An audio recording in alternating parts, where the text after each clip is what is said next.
Salam sejahtera di dalam kasih Tuhan Yesus Kristus. Saat ini kita bertemu di dalam Fellowship Yogyakarta. Saya akan menyampaikan satu pembukaan rahasia firman Tuhan yang saya beri tema harta paling berharga menjelang masa pengangkatan. Saudara yang dikasihi Tuhan, jadi kita sudah mau mendekati masa-masa yang sulit, 7 tahun terakhir kegenapan dari Kitab Wahyu, sekalipun untuk kairos atau waktu tepatnya tidak boleh disebutkan, tetapi kita sudah dekat ke sana. Saudara, menjelang hari penyelamatan, jadi menjelang nanti terjadinya masa penyelamatan, itu merupakan masa yang teramat berat. Menjelang masuk masa antikris juga, tentunya nanti akan terjadi berbagai macam bencana, berbagai macam wabah, bahkan juga krisis ekonomi akan melanda bumi. Pada saat seperti itu, apa yang merupakan harta yang paling berharga di dalam kehidupan ini? Saudara, saya akan mengambil ayat pertama dari Efesus pasal 4. Kita akan membaca Efesus pasal 4 ayat 30 sampai 32. Ibu Tami, dibacakan. Dan janganlah kamu mendukakan Roh Kudus Allah yang telah memeteraikan kamu menjelang hari penyelamatan. Terus? Segala kepahitan, kegeraman, kemarahan, pertikaian, dan fitnah hendaklah dibuang dari antara kamu, demikian pula segala kejahatan. Tetapi hendaklah kamu ramah seorang terhadap yang lain, penuh kasih mesra dan saling mengampuni, bagaimana Allah di dalam Kristus telah mengampuni kamu. Amin. Saudaraku, jadi menjelang hari penyelamatan itu di dalam Kitab Wahyu pasal 12 itu Tuhan menyatakan sesuai dengan pola tabernakel ada 3 cara, yaitu yang langsung dibawa kepada Allah dan ke tahtanya, kemudian yang kedua yang diungsikan, kemudian yang ketiga itu kanak-kanak rohani yang tertinggal. Jadi 3 tingkat, 3 cara ini sesuai dengan pola tabernakel, dan itu muatan dari Wahyu pasal 12. Jadi di Wahyu pasal 12 itu nanti akan lahir orang-orang sempurna yang langsung dibawa kepada Allah dan ke tahtanya. Itu Wahyu pasal 12 ayat yang kelima. Kemudian akan ada pula orang-orang yang rohaninya itu ruang kudus itu akan diungsikan, dan ada pula yang nanti rohaninya itu tidak bertumbuh, dan kanak-kanak mereka lah orang yang nanti akan masuk di masa antikris. Nah, menjelang masa penyelamatan itu terjadi, menjelang masa harpazo, menjelang masa pengungsian, itu kita harus memiliki harta mulia. Di dalam Efesus pasal 4 ayat 30 sampai 32 ini dikatakan bahwa harta yang paling mulia di dalam hidup ini sebetulnya adalah Roh Kudus. Jadi di sini dikatakan, dan janganlah kamu mendukakan Roh Kudus Allah yang telah memeteraikan kamu menjelang hari penyelamatan. Jadi kalau kita dimeteraikan oleh Roh Kudus, artinya Roh Kudus itu ada di dalam hidup kita. Dia seperti meterai, artinya melekat erat, tidak bisa lepas dari kehidupan kita. Maka kita akan dihindarkan pada saat-saat kesulitan terjadi, baik terjadi saat ini melalui berbagai macam penyakit, berbagai macam bencana. Saudara yang termeteraikan oleh Roh Kudus, di mana Roh Kudus itu lekat erat kepada saudara, maka saudara akan terlepas. Orang boleh krisis ekonomi, tetapi orang yang lekat termeterai oleh Roh Kudus, maka krisis ekonomi itu pun tidak akan terlalu menyulitkan, karena saudara akan dipelihara oleh berkat Tuhan seperti halnya janda Sarfat di masa yang kering, tetap berkatnya itu mengalir. Jadi meskipun tiap hari janda Sarfat itu masak, mengambil berkat, mengambil gandum dan minyak, tetapi itu tidak pernah habis. Sudah di dalam kegerakan kitab Wahyu yang hidupnya erat dengan Roh Kudus. Roh Kudus itu termetre, lengket termetre di dalam hidup saudara. Maka hidup saudara akan dijamin oleh Tuhan, akan mengalami berkat yang tak akan habis-habis. Meskipun diambil, saudaraku, datang lagi, diambil, datang lagi, seperti mujizat, dan merupakan mujizat di akhir zaman. Jadi Roh Kudus itu yang merupakan harta yang paling berharga di dalam hidupmu. Saudara, pada puncak-puncak kesulitan ini kadang dan sering terjadi. Orang yang kita andalkan, keluarga yang kita andalkan, sahabat yang kita andalkan, bahkan mungkin family itu tidak bisa menolong.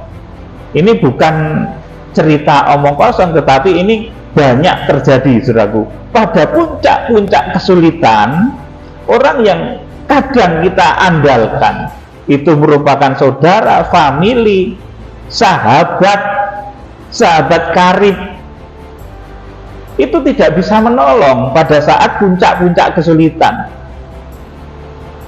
Ketika sakit keras, saudaraku, itu juga tidak bisa. Ketika punya hutang, apalagi, saudaraku, ketika seseorang itu memiliki hutang yang banyak, biasanya orang yang dianggap akrab, bahkan saudara pun ketika kita hutangnya banyak, saudaraku, itu bisa menjauh dari kita.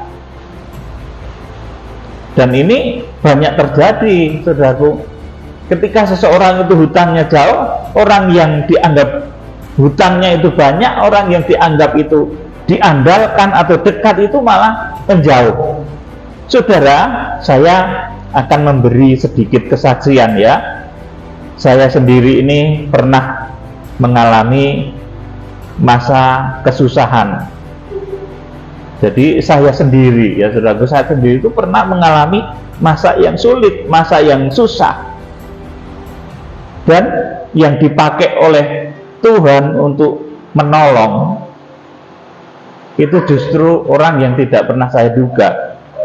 Saudaraku, saudara tentunya juga pernah begitu, pernah sendirian di dalam kesusahan, seolah-olah saudara itu dikucilkan. Jadi ketika seolah-olah saudara itu dikucilkan, saudara disendirikan, itu saatnya saudara belajar berbicara kepada Roh Kudus. Jadi ketika saudara itu sendirian, mengalami kesusahan, seperti dikucilkan, yang datang menolong kepada saudara, kalau saudara takut akan Tuhan, maka Roh Kuduslah yang akan menolong saudara. Jadi ketika saudara itu terasa sendiri, itu jangan takut, Roh Kudus jadi penolong kita.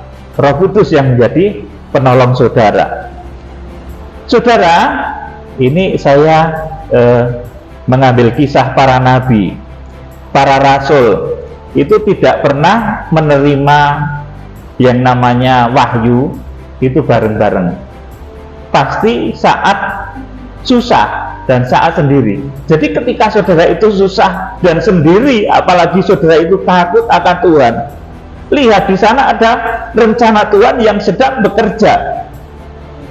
Karena ingat, para nabi, para rasul tidak pernah yang namanya terima wahyu itu bareng-bareng. Jadi terima wahyu bareng-bareng. 400 orang terima wahyu semua, itu enggak pernah, enggak ada, saudaraku. Kalau berbahasa roh ada, tetapi kalau menerima pewahyuan itu enggak ada. Nah, ketika saudara itu sendiri karena proses, ketika saudara seolah-olah dikucilkan karena proses, saudara jangan menjadi takut. Pada saat itu saudara sedang ditempa untuk menjadi orang hebat.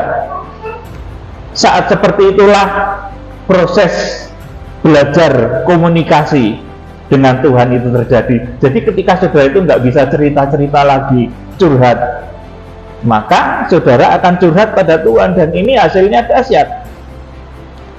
Saudara, jadi saat seperti itu, saat kita dikucilkan, mengalami kesusahan, kesendirian, pada saat itulah kita belajar komunikasi dengan Tuhan. Karena mau curhat sama teman menjauh, dikira kita mau pinjam utang, saudaraku. Mau curhat sama teman, saudaraku, teman itu mungkin menganggap kita orang nggak baik, saudaraku. Pada saat itulah kita jadi curhat sama Tuhan. Dan kalau kita curhat sama Tuhan, itu jalan keluar yang luar biasa akan terjadi. Nah, saya pernah menghadapi masa sulit. Saya akan ceritakan, saksikan pada saudara masa sulit seperti Ayub, di mana saya sakit ya sampai beberapa bulan, dan sakit nggak punya uang lagi, saudaraku. Kalau sakit duitnya banyak mungkin masih bisa bayar orang untuk nungguin dan lain sebagainya. Waktu itu saya itu sakit nggak punya uang, saudaraku. Saat-saat seperti itu orang-orang yang saya andalkan menolong, saudaraku, itu justru nggak ada yang nolong, malah banyak-banyak menyalahkan. Ngomongnya sama saya, ya kamu kurang olahraga, kurang makan sayur. Pokoknya orang itu kalau lagi sakit, itu semua orang tuh nyalain, saudaraku. Jadi saya pun begitu, pernah ketika sakit itu, orang-orang itu nggak nolong, malah nyalain. Kamu kurang olahraga, salahnya kamu kurang olahraga, kamu kurang makan sayur, kamu kurang gizi. Banyak-banyak yang menjadi sok bijak kayak kawan-kawannya Ayub. Ketika Ayub terkena pencobaan, bisanya itu nyalahkan. Jadi saya pernah menjadi sakit sekitar 6 bulan ya, saudaraku, dan itu Tuhan sembuhkan luar biasa. Sampai di dalam puncak sakit itu, saudaraku, saya sendiri harus melakukan penyucian dan pendamaian total kepada Tuhan. Saya bermohon pada Tuhan, ampuni segala dosaku Tuhan, ampuni segala cacat celaku. Betul-betul mengadakan penyucian, pendamaian secara total kepada Tuhan. Kemudian pada saat seperti itu, saudaraku, rasa takut kepada mati itu sampai hilang, saudaraku. Karena saking sakitnya nggak ada yang dimintai tolong, saudaraku. Saya 6 bulan sakit itu, saudaraku. 6 bulan, saudaraku. Sakit, nggak punya duit, saudaraku. Nggak ada orang yang dimintai tolong, saudaraku. Akhirnya saya pendamaian kepada Tuhan. Tuhan, ampuni segala dosa cacat celaku. Dan pada puncak pendamaian itu, rasa takut terhadap mati itu hilang, saudaraku. Perhatikan, kalau saudara mengalami sakit, kemudian saudara mengalami penyucian dan pendamaian, dan saudara merasakan rasa takutmu kepada kematian itu hilang, pada saat itulah, saudaraku, justru saat seperti itulah Tuhan menyembuhkan saya pada waktu itu.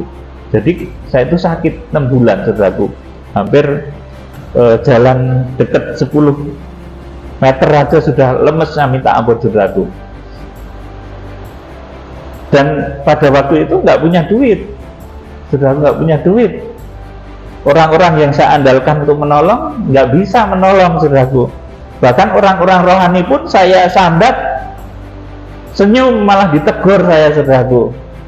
Ya, akhirnya saya curhat sama Tuhan, dan ketika saya tidak takut lagi kepada mati, maka justru Tuhan memberikan kesembuhan, dan itu luar biasa. Bisa saudara praktekkan. Ketika saudara sakit, saudara penyucian, pendamaian, sampai rasa sakitmu itu, saudaraku, tidak membuat saudara takut kepada mati, maka ketika itu mujizat itu terjadi. Justru pada seperti itulah Tuhan menyembuhkan itu ketika saya sakit, dan ini boleh saudara praktekkan. Ketika saudara sakit, lakukan penyucian, pendamaian, sampai saudara itu merasa plong, hilang, clear dosa-dosa saudara, dan saudara tidak takut dengan apa yang disebut mati. pada saat itulah Tuhan akan menyembuhkan saudara.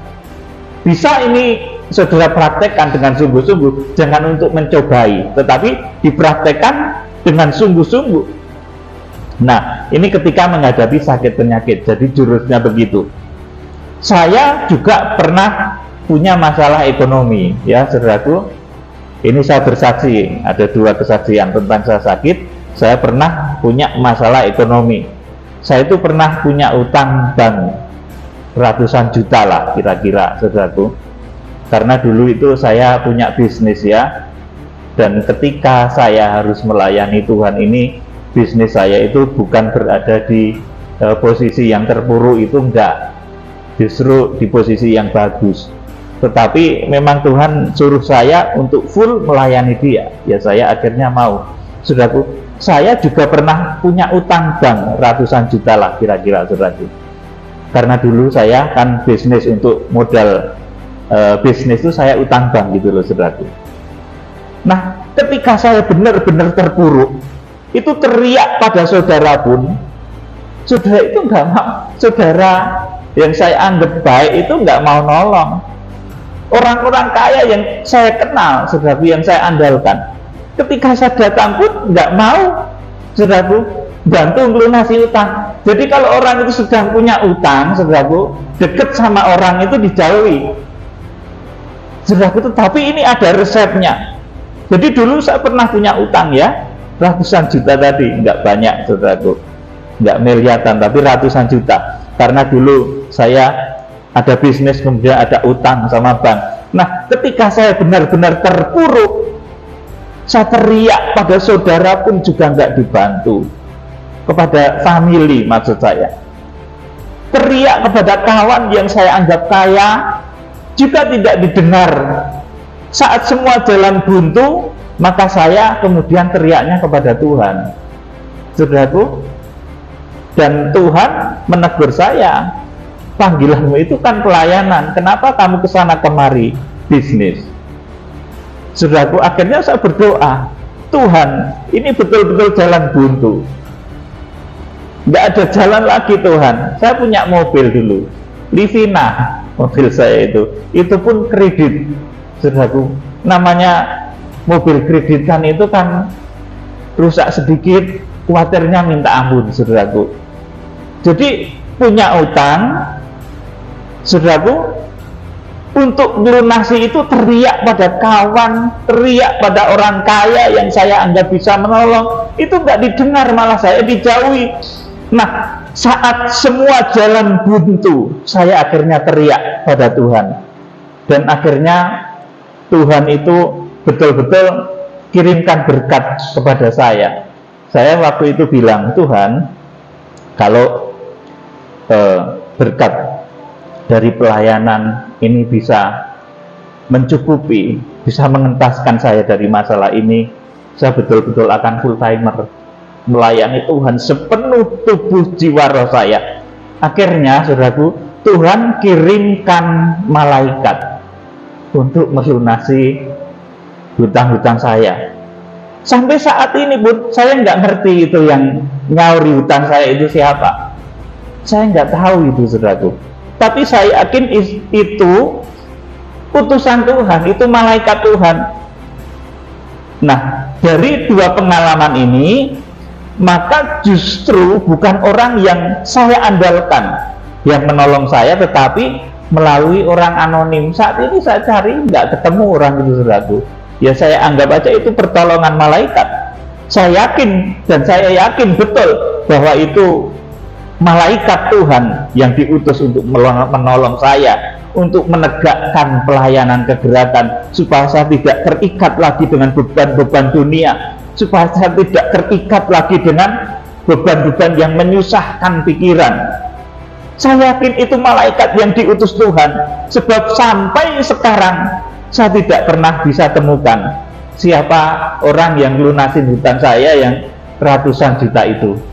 Saya sampai saat ini nggak bisa menemukan, dan saya yakin itu malaikat Tuhan atau orang yang berhati malaikat.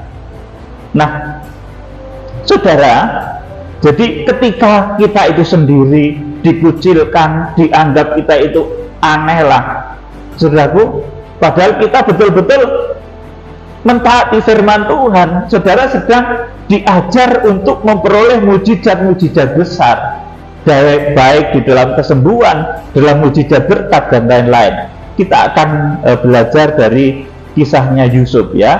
Yusuf itu juga dikucilkan sama saudara-saudaranya, tetapi akhirnya ketika dia dikucilkan, justru Tuhan mengajari dia hikmat makrifat untuk mengatasi segala masalah yang akhirnya membawa Yusuf itu menjadi yang paling berhasil dari antara saudara-saudaranya. Kejadian pasal 37 ayat 18 sampai 20. Kejadian 37 ayat 18 sampai 20. Dari jauh ia telah kelihatan kepada mereka, tetapi sebelum ia dekat pada mereka, mereka telah bermufakat mencari daya upaya untuk membunuhnya. Terus kata mereka seorang kepada yang lain, lihat, tukang mimpi kita datang.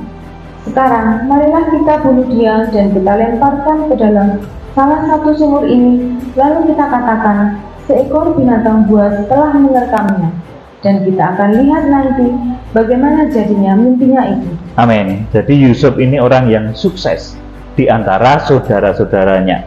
Justru dia menjadi orang yang sulit untuk pertama kalinya.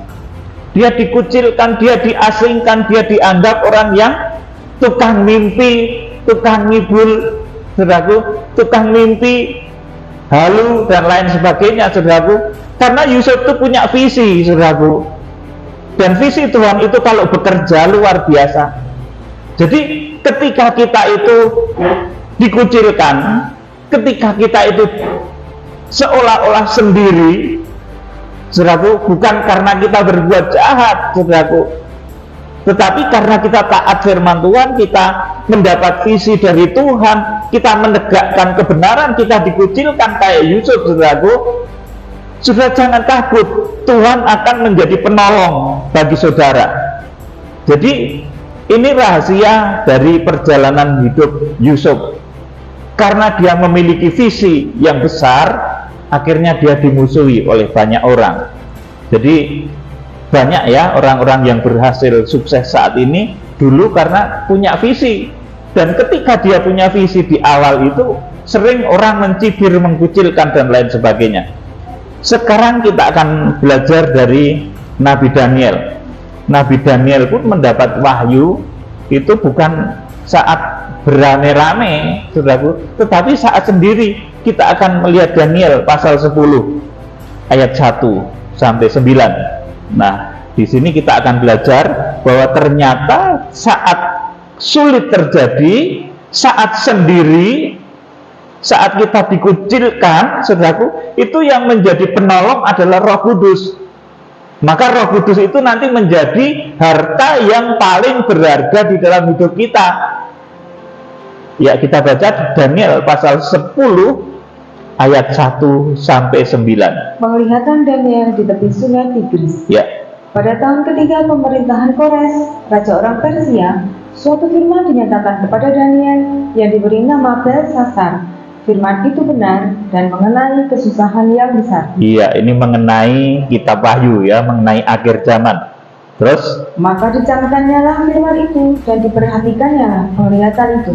Terus? Pada waktu itu aku, Daniel, berkabung 3 minggu penuh. Makanannya sedang tidak kumakan, daging dan anggur tidak masuk ke dalam mulutku, dan aku tidak berurat sampai berlalu 3 minggu penuh. Iya, 3 minggu itu 21 hari. Terus? Pada hari ke-24 bulan pertama, ketika aku ada di tepi sungai besar yakni sungai Tigris, kuangkat mukaku, lalu kulihat tampak seorang yang berpakaian kain lenan dan berikat pinggang emas dari Ufaz. 6. Tubuhnya seperti permata Tarsis dan wajahnya seperti cahaya kilat. Matanya seperti sulung yang menyala-nyala, lengan dan kakinya seperti kilau tembaga yang dikilat, dan suara ucapannya seperti gaduh orang banyak. Perhatikan ayat yang ke-7. Hanya aku, Daniel, melihat penglihatan itu, tetapi orang-orang yang bersama-sama dengan aku tidak melihatnya. Tetapi mereka ditimpa oleh ketakutan yang besar, sehingga mereka lari bersembunyi. Amin. Di sini dulu. Jadi hanya aku, Daniel, melihat penglihatan itu, tetapi orang-orang yang bersama-sama dengan aku tidak melihatnya.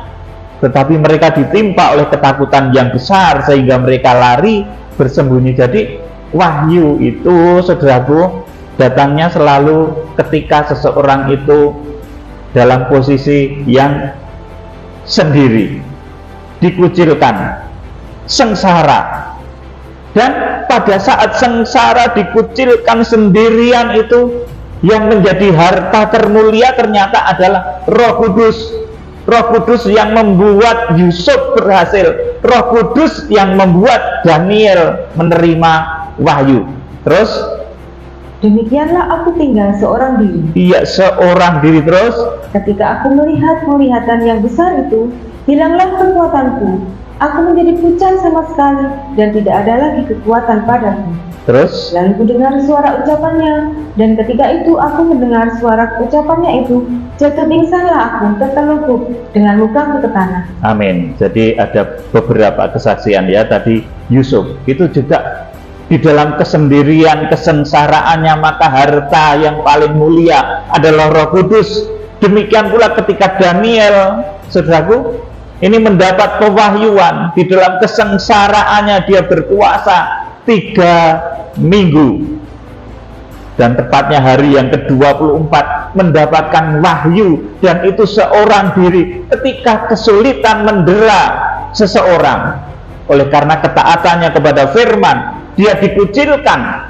Karena dia mendapat visi, mendapat cita-cita ilahi, dia dikucilkan.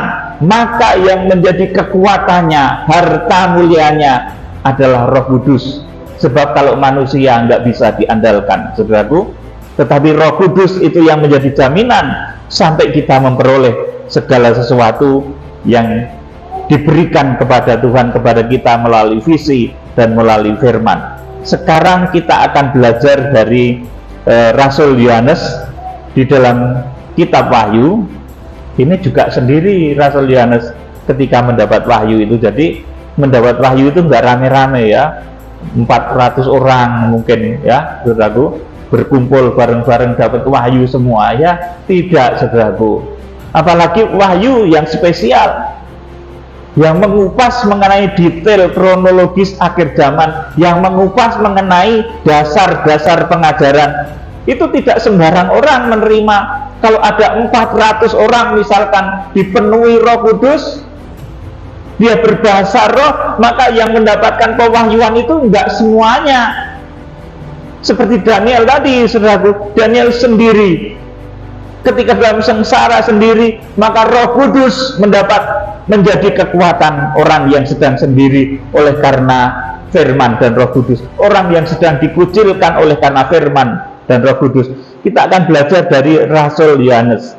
Ini muridnya Tuhan Yesus kalau dahulu dari kitab Perjanjian Lama. Kitab Wahyu pasal 1 ayat 9 sampai 11. Penglihatan Yohanes di Patmos. Ya. Aku, Yohanes, saudara dan sekutumu dalam kesusahan, dalam kerajaan, dan dalam ketekunan menantikan Yesus, berada di pulau yang bernama Patmos oleh karena firman Allah dan kesaksian yang diberikan oleh Yesus. Amin. Di sini dulu. Jadi aku Yohanes, saudara sekutumu dalam kesusahan. Rasul Yohanes susah. Dalam kerajaan dan ketekunan menantikan Yesus, berada di pulau yang bernama Patmos. Ini juga sendirian ketika dia dibuang oleh karena firman Allah dan kesaksian yang diberikan oleh Yesus. Jadi oleh karena visi, oleh karena kesaksian yang diberikan oleh Yesus. Ayat 10. Pada hari Tuhan aku dikuasai oleh Roh, dan aku mendengar dari belakangku suatu suara yang nyaring seperti bunyi sangkakala. Katanya, Terus, apa yang engkau lihat, tuliskanlah di dalam sebuah kitab dan kirimkanlah kepada ketujuh jemaat ini, ke Efesus, ke Smyrna, ke Pergamus, ke Tiatira, ke Sardis, ke Philadelphia, dan ke Laodikia. amin. Jadi ini dari contoh perjanjian baru.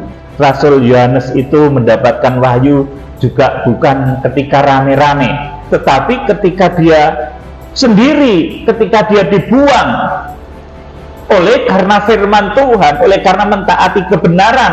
Jadi kalau seseorang itu seolah-olah terbuang oleh karena mentaati kebenaran, maka yang menjadi kekuatannya, yang menjadi harta mulianya adalah Roh Kudus. Roh Kudus akan membawa dia kepada keberhasilan-keberhasilan yang luar biasa. Roh Kudus itu, saudaraku, bukan saja menemani saudara dan saya, bukan saja menemani saudara dan saya seusia darah dan daging. Jadi kalau mungkin teman atau keluarga itu menemaninya hanya seusia darah dan daging, tetapi Roh Kudus itu tidak menemani kita hanya sekedar seusia darah dan daging, tetapi sampai pada kekekalan, sampai kepada kekekalan. Ketika menghadapi puncak-puncak kesulitan, bahkan ketika seseorang terpaksa mungkin harus meninggal, bila tidak ikut dalam masa pengangkatan kan otomatis meninggal. Ketika seseorang itu meninggal, itu yang nemani Roh Kudus, pamannya, bibinya, tantenya, opanya, omanya, saudaraku, mungkin, atau bahkan anak atau istri atau suami. Ketika seseorang itu dipanggil Tuhan, yang nemani itu Roh Kudus. Saudaraku, inilah makanya saya sebut Roh Kudus itu adalah harta yang paling mulia di dalam hidup kita. Jadi Roh Kudus itu bukan saja menemani seusia darah dan daging, tetapi sampai pada kekekalan, saudaraku. Jadi peliharalah, hormatilah Roh Kudus yang ada di dalam dirimu.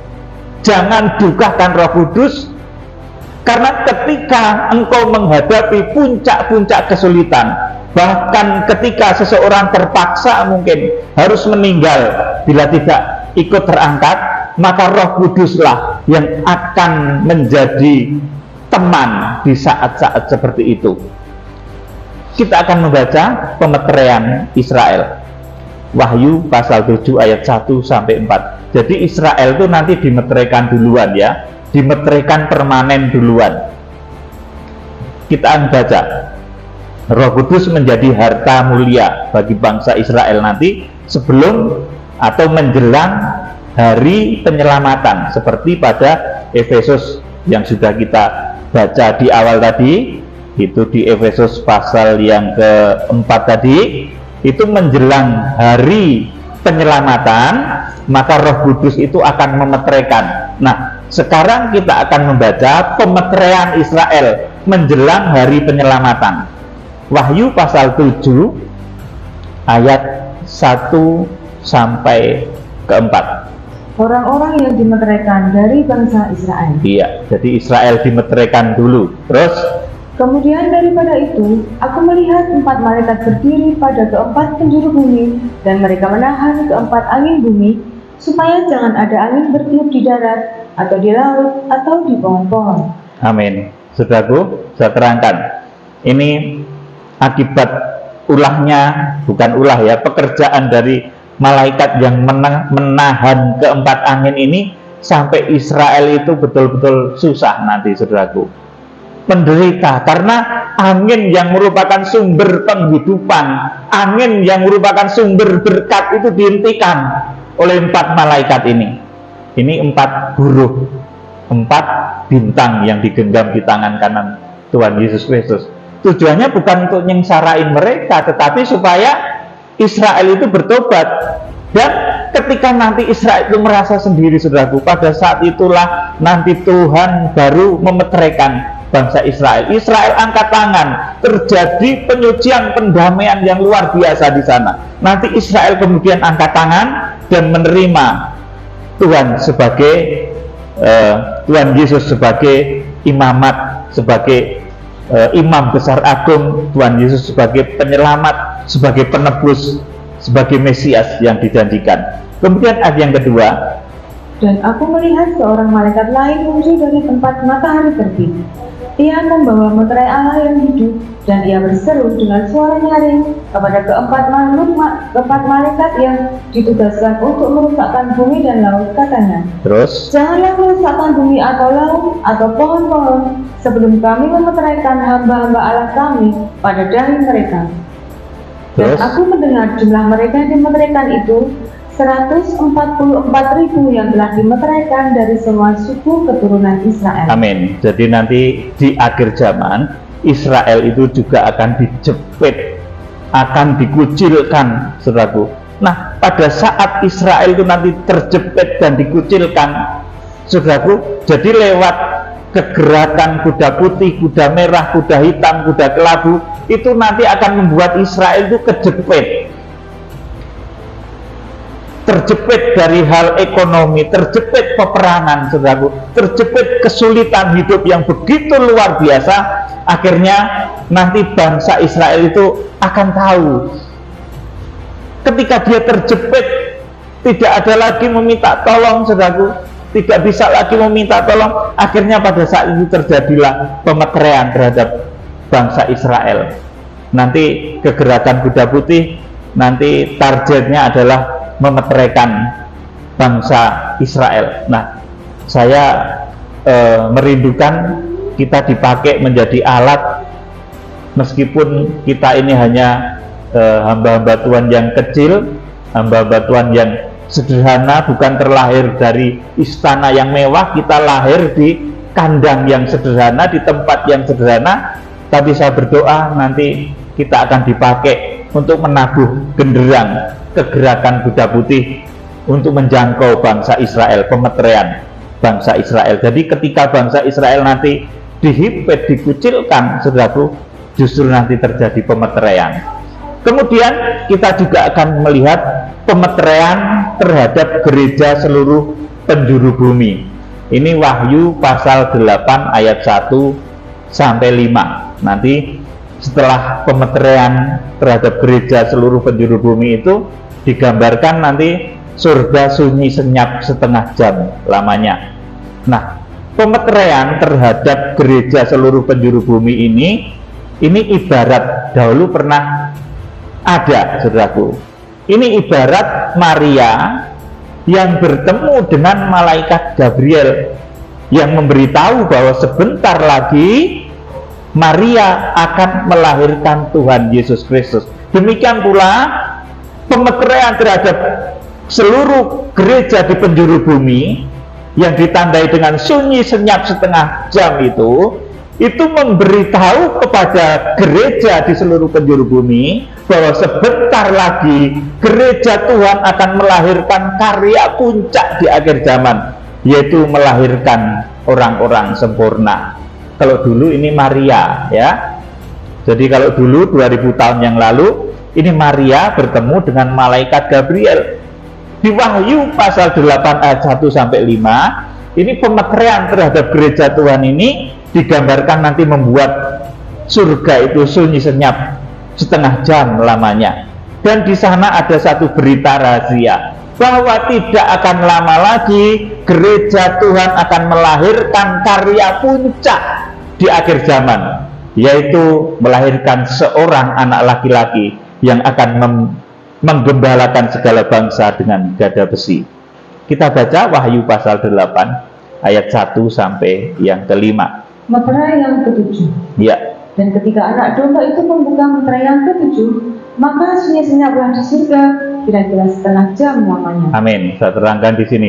Jadi pemeteraian Israel artinya Roh Kudus itu sudah menaungi secara permanen terhadap Israel, itu Wahyu pasal 7. Saudaraku. Kemudian Roh Kudus menaungi secara permanen terhadap gereja seluruh penjuru bumi. Ini Wahyu pasal 8 ayat 1 sampai 5, ditandai dengan gereja itu nanti surga itu sunyi senyap kira-kira setengah jam lamanya. Ayat 2. Lalu aku melihat ketujuh malaikat yang berdiri di hadapan Allah, dan kepada mereka diberikan 7 sangkakala. Iya, terus. Maka datanglah seorang malaikat lain, dan ia pergi berdiri di dekat mesbah dengan sebuah pentupangan emas. dan kepadanya diberikan banyak kemenyan untuk dipersembahkannya bersama-sama dengan doa semua orang kudus di atas mezbah di hadapan tahta itu. Cepat. Maka naiklah emas asap kemenyan bersama-sama dengan doa orang-orang kudus itu dari tangan malaikat itu ke hadapan Allah. 5. Lalu malaikat itu mengambil pedupaan itu, mengisinya dengan api dari mezbah dan melemparkannya ke bumi. Maka meledaklah bunyi burung disertai halilintar dan gempa bumi. Amin. Jadi nanti setelah kegerakan kuda putih ini berhasil, maka akan terjadi pemeteraian juga secara massal di seluruh gereja-gereja di seluruh penjuru bumi. Saudara, dan untuk pemeteraian secara massal ini nanti tentunya membutuhkan sumber daya manusia maupun sumber dana. Makanya di sini dikatakan, lalu malaikat itu mengambil pedupaan itu, mengisinya dengan api dari mezbah. Kalau saudara membaca sejarah api mezbah itu nggak boleh padam, saudaraku. Api pelayanan itu nggak boleh padam, saudaraku. Api kegerakan kita payu juga tidak boleh padam. Jadi orang-orang yang bisa menjaga mezbah, yang selalu memberikan persembahan untuk berjalannya pelayanan, itu seperti orang-orang yang memperhatikan api mezbah. Maka pasti orang-orang itu diberkati, dilindungi oleh kekuatan Tuhan yang luar biasa. Karena orang-orang yang memperhatikan pelayanan, yang ngerti persembahan untuk pekerjaan Tuhan, itu orang yang memperhatikan api mezbah. Dan api mezbah itu yang dipakai oleh malaikat itu, saudaraku, untuk melakukan satu kegerakan-kegerakan yang mengguncang bumi. Jadi perhatikan api mezbah. Saudara, kalau saudara sederhana seperti janda Sarfat, cukup mempersembahkan roti kecil, tidak apa-apa. Tetapi kalau saudara itu kaya seperti Salomo, kalau mempersembahkan burung tekukur, ya malu tentunya, saudaraku. Kalau saudara Salomo, ya kalau persembahan ya lembu yang banyak, pasti, saudaraku, supaya kegerakan bisa berjalan. Kalau saudara memang kondisinya seperti janda Sarfat, Tuhan tidak pernah menyuruh seseorang itu melampaui kekuatannya. Makanya nanti Yerusalem baru, apa itu, temboknya dibangun menurut hasta. Ukuran hasta itu artinya menurut kekuatannya masing-masing. Jadi kalau saudara persembahan di mezbah Tuhan, makanya juga ini rahasia, mezbah korban bakaran itu dibikin ukurannya hasta. Artinya apa? Kalau persembahan kepada Tuhan itu menurut kekuatannya masing-masing. Yang ekonominya sederhana, ya cukup mempersembahkan tekukur, burung merpati. Tetapi kalau seseorang itu seperti Salomo, ya jangan persembahan burung merpati, ya tentunya lembu, bahkan jumlahnya bisa ratusan atau ribuan, untuk mengobarkan api kegerakan. Kita sudah mau menjelang kegerakan kita payu. Saya sedang menunggu saat-saat itu, saudaraku, ketika api kegerakan ini bisa berkobar, menjangkau seluruh penjuru dunia, menjangkau Amerika, menjangkau Israel. Saudaraku, orang menerima berita tentang kegerakan kita payu itu orang pilihan, saudaraku, orang yang betul-betul terpilih. Dan itu luar biasa, Tuhan akan melakukan kegerakan di akhir zaman. Kemudian kita akan melihat hari penyelamatan yang dimaksud di Efesus pasal yang keempat tadi. Jadi yang diberitahukan Tuhan itu memang hari penyelamatan, bukan kedatangan Tuhan, ya, tetapi hari penyelamatan. Kapan hari penyelamatan? Hari penyelamatan itu terjadinya di Wahyu pasal 12. Wahyu pasal 12 ayat 1, ayat 2, ayat 5, ayat 6, ayat 14, dan ayat 17. Kita akan kembali membaca Wahyu pasal 12 ayat 1 dan 2 dulu. Perempuan dan naga. Terus, maka tampaklah suatu tanda besar di langit, seorang perempuan berselubungkan matahari dengan bulan di bawah kakinya dan sebuah mahkota dari 12 bintang di atas kepalanya. Ia sedang mengandung dan dalam keluhan dan penderitaannya hendak melahirkan, ia berteriak kesakitan. Jadi ini juga berteriak. Jadi ketika merasakan satu tekanan himpitan, itu berteriak kepada Tuhan tentunya. Kemudian ayat yang kelima ini cara pertama untuk menyelamatkan jemaat di akhir zaman. Prioritas nomor satu, prioritas utama, perdana. Ini artinya apa? Ini artinya yang ruang Maha Kudus yang diselamatkan pertama itu. Wahyu pasal 12 ayat yang kelima. Maka ia melahirkan seorang anak laki-laki yang akan mengembalakan semua bangsa dengan gada besi. Tiba-tiba anaknya itu dirampas dan dibawa lari kepada Allah dan ketahatannya. Amin. Jadi ini yang ruang Maha Kudus itu langsung dibawa kepada Allah dan ketahatannya. Mereka disuruh apa nanti? Itu dijadikan pasukan Tuhan yang mengiring kedatangan Tuhan, menggenapi firman bahwa Tuhan datang bersama beribu-ribu orang kudusnya, yang dikatakan oleh Henokh, yang dikatakan oleh Yudas, yang dikatakan oleh Nabi Musa. Nah, orang-orang yang langsung dibawa kepada Allah dan ketahatannya itu juga tidak melanggar kaidah 1 Korintus 15, 51, 52, karena mereka dibawanya itu seperti Henokh, seperti Elia. Jadi tidak mendahului mereka yang meninggal, tetapi mereka dibawa seperti Henokh, seperti Elia. Kemarin sudah saya terangkan, ya. Kemudian ayat yang ke-6. Perempuan itu lari ke padang gurun, di mana telah disediakan suatu tempat baginya oleh Allah, supaya ia dipelihara di situ 1260 hari lamanya. Ayat 14. Kepada perempuan itu diberikan kedua sayap dari burung nasar yang besar, supaya ia terbang ke tempatnya di padang gurun, di mana ia dipelihara jauh dari tempat ular itu selama 1 masa dan 2 masa dan setengah masa. Amin. Ini prioritas kedua atau ruang kudus yang diselamatkan oleh Tuhan di akhir zaman dengan cara diungsikan. Jadi diungsikan ke suatu tempat dulu, tempat yang disediakan oleh Tuhan selama 1260 hari lamanya. Veogo ini bahasanya, artinya lari hilang, lenyap, diungsikan, ya. Sedangkan kalau yang ayat 5 tadi, yang ruang Maha Kudus, yang prioritas pertama itu bahasanya harpazo, itu langsung dibawa kepada Allah dan ketahatannya. Kalau perempuan itu dilarikan kepada belantara pengungsian selama 1260 hari. Ini cara yang kedua. Ini sudah saya terangkan bolak-balik, ya. Jadi ini yang nanti ketika nanti diangkat, yang orang-orang kenal ini dengan Repce itu adalah yang diungsikan ke padang gurun ini, yang dikatakan di dalam 1 Korintus 15, 1 Tesalonika 4, bahwa mereka tidak akan mendahului orang-orang yang kudus yang mati kemudian dibangkitkan, tidak akan mendahului. Jadi mempelai yang ditulis dalam Wahyu pasal 12 ayat 6 dan ayat 14 yang diungsikan ini, mereka menjadi saksi nanti ketika kuburan-kuburan terbuka, ketika nanti orang-orang yang mati itu dibangkitkan dalam tubuh yang tidak bisa binasa, dan kemudian mereka diangkat hidup-hidup. Ini yang dikenal orang dengan Repce.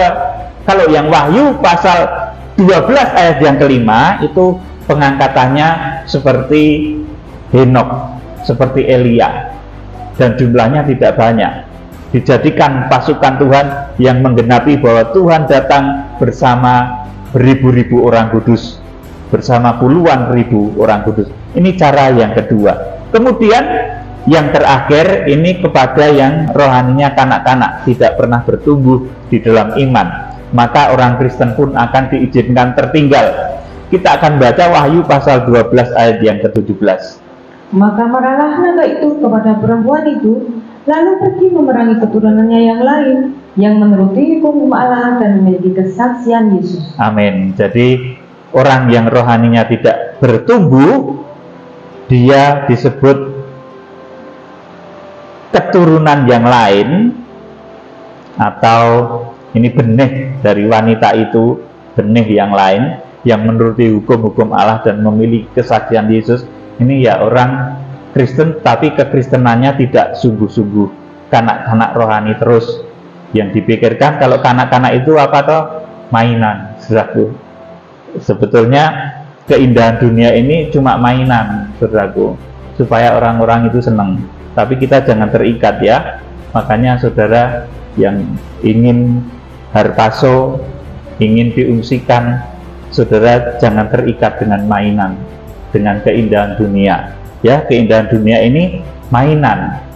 Nah, kalau orang masih terikat dengan keindahan dunia, ya seperti anak-anak ya masih terikat dengan mainan, lebih suka dengan mainan, mereka tertinggal di masa Antikris. Jadi kiranya demikian. Tuhan Yesus Imam Besar Agung memberkati.